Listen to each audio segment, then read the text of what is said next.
Hola a todos. Hoy les voy a contar un secreto que pocos conocen. Cómo hacer ranas asadas que son irresistiblemente sabrosas.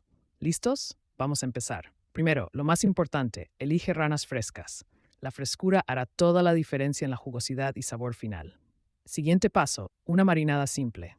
Usa aceite de oliva, ajo, limón y toques de cilantro. Mezcla bien y deja reposar. Después, precalienta tu parrilla a una temperatura media alta. Esto garantiza una cocción uniforme. Coloca las ranas en la parrilla. Escucharás un chisporroteo delicioso.